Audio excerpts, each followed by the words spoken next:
So what is a need for somebody may be a want for somebody else.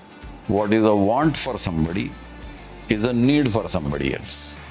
And once the needs are satisfied, you start encroaching upon your wants. That something has to go out if something has to come in.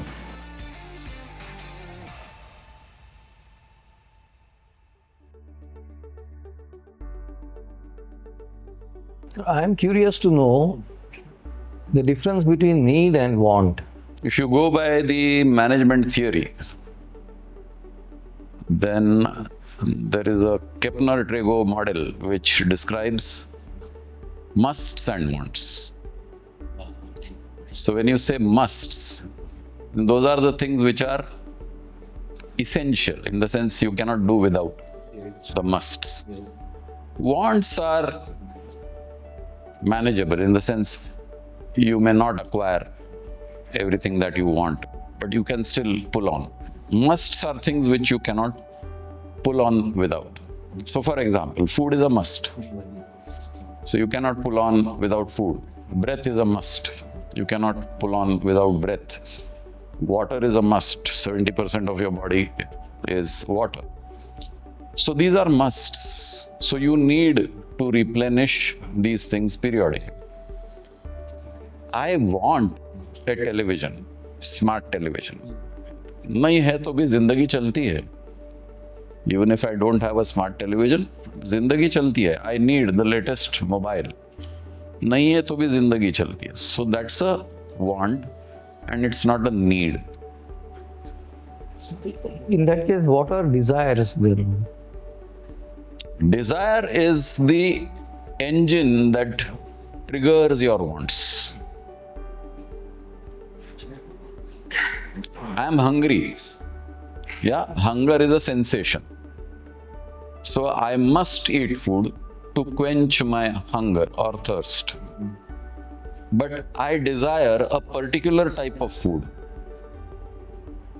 That has got nothing to do with hunger. That has something to do with my palate. Okay. So any food would satisfy your hunger. When I am hungry, anything is okay. Then I am not very finicky about the color, the texture, the taste, the heat, nothing. I am hungry, just give me food. In our language, there's a colloquial saying, when you're hungry, you don't look at the taste. You relish anything that you are given to eat. In Marathi, they say, Bhukela konda, nijela dhonda. Matlab, when you are hungry, you will eat even straw. And when you are sleepy, you don't need a pillow, even a stone is enough to rest your head. Correct. Okay. But do needs not change with technology? Sure, they do. I mean, the wants change. But we feel that, You have converted wants into needs. That's why you say, do needs change with technology? Your wants change. With age, with, some things become a need. When you become old and you need a walking stick, it's a need. It's not a want. Oh, I want to look fashionable, so I'm twirling a walking stick in my hand. I don't need it. I'm just using it as a prop for my personality. I don't need it. Some people wear glasses. They don't need it. Their eyesight is perfectly normal, but they want to wear glasses because it is fashionable to wear some exotic frame. They want to look impressive. Yeah, so it's not a need. So today it appears as if there is no difference between needs and wants. Everything appears to be a need. Yeah, you use the correct word, appear. So there's something called law of appearance, and when you look at the appearances, you're probably not looking at the truth. So what is a need for somebody may be a want for somebody else. What is a want for somebody is a need for somebody else. Yeah? So it depends on which platform you are standing on. Now your point is that the line which divides needs and wants, it appears to be disappearing. Yes, because we are not being tested. I mean, a large section of the population is today flushed with abundance. They may not acknowledge it, they may not agree upon it, they may still crib about lack of resources. But the fact remains that today there is a lot of availability. You take any strata of society, a lot more is available than their need. I'm not talking of below the poverty line where they are struggling for needs. I'm talking of a large population, which I would say 60% of the population has enough to satisfy their needs. And once the needs are satisfied, you start encroaching upon your wants. So the wants become your needs. Because my neighbor has a TV, I want a TV. Without TV, I can't live. Because everybody is carrying a cell phone, I need a cell phone. So cell phone is a need. Yeah. Now it is no longer a want. And you need that particular brand. That is escalation of wants. I need a particular model, I need a particular brand. That is escalation of wants.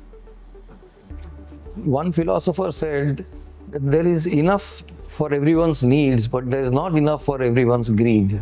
Absolutely true. The minute you go into satisfying wants, you are becoming more and more greedy. Satisfaction is a never-ending story. It requires self-discipline to convince yourself that thus far, no further, I am satisfied. You will hardly find people who will say this, I am satisfied. People are always aspiring for more and more things, and they couch it under the umbrella of, it's a sign of progress to be wanting more. Yes. So they are justifying to themselves that their escalating wants is a sign of progress. In this world of overconsumption, we find people wanting to go back to underconsumption, reduce their needs, reduce their wants. So how do they do that mindset? It's a very small population that is probably veering towards underconsumption. I'll give you simple examples. Take the example of food. Many people would like to have their belly full. Yeah, so it is overconsumption, more than the need. When you like certain items, you consume more than your need. So you come to a stage where you are burping. But you will find a small population, food is available in abundance, but to maintain their figure, they starve. Yeah, just to maintain their figure, they starve. But how much of the population is that? It's a very small portion of the population. So yes, there is a concept which is slowly gathering steam of underconsumption, because people are coming to realize that they have purchased a lot of things for which now the storage space is not available. They have purchased garments and the cupboards are falling short. They have purchased utensils and the kitchen is falling short. They have purchased food items and some of the food items have to be thrown away post their expiry. Nowadays, a lot of emphasis is on packaged foods.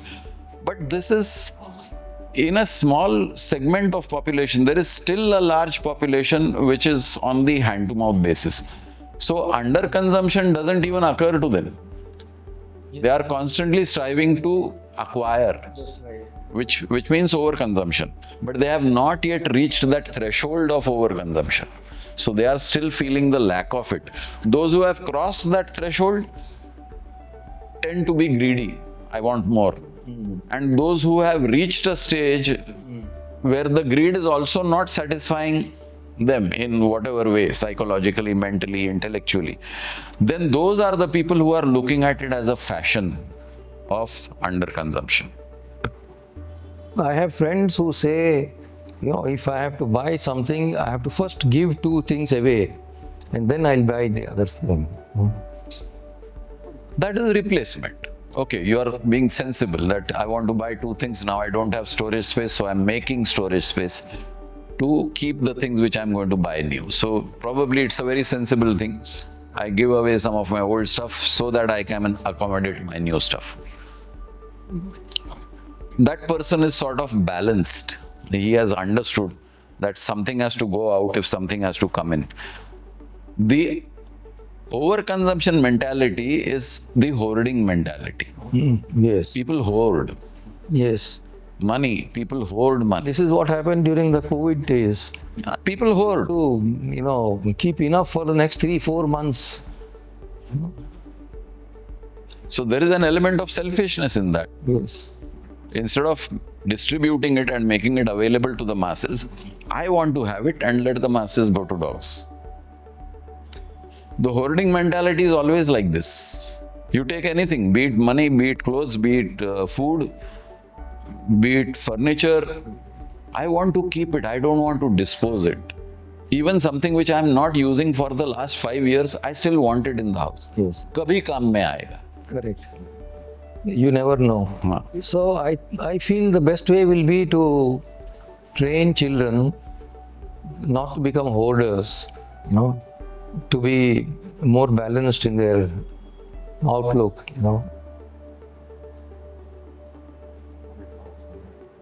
Is that the right thing to do?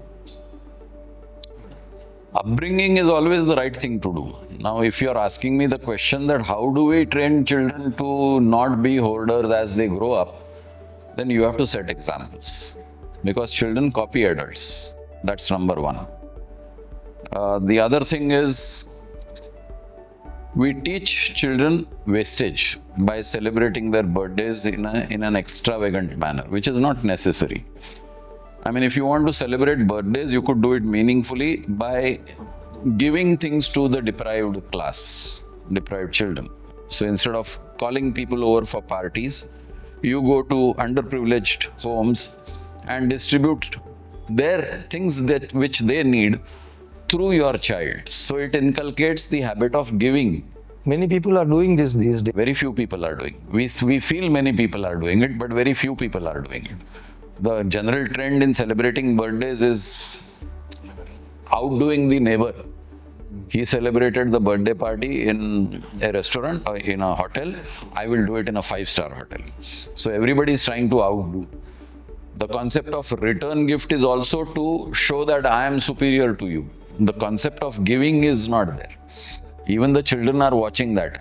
I gave a better return gift than your original gift. So that is not right bringing. When you are trying to impress upon a child, then the giving should be without returns. When the giving is associated with a return, then it is a trade. Then you are making children commercial. I saw a very interesting birthday the other day. My brother's granddaughter. They arranged for the person who did all the entertainment. They were very creative. They made all the children do some creative work, and the same creative thing was given back to them as their gift. Okay, so there's a 2-in-1 concept. So you are doing something creative and that becomes your gift. The method can vary. The intent is important. So today the intent is missing. The intent in the adult community is missing, that I want to bring up my child who will be a good citizen. Today the intent is I want to bring up a child who will have abundance, and that abundance may not be necessary. It takes the child into the realm of greed and not satisfying needs. Simple living, high thinking was the concept at my grandfather's era. Yeah. That concept is slowly, Gone. It is gone. probably it is gone. It's gone. Long. It's long gone. So, need and want is always going to remain. It is for the individual to define what are his needs and what are his wants. And one of the areas we invite people to come to is our program Life and Breath, where this is one of the laws of living. Give and take is a law of living. Unless you learn to give, you cannot take. Unless you empty out the container, you cannot refill it. But in our lives, we are only filling our containers and not emptying them out, unless we are forced to empty them out. So my suggestion is, please come to Life and Breath and learn this law.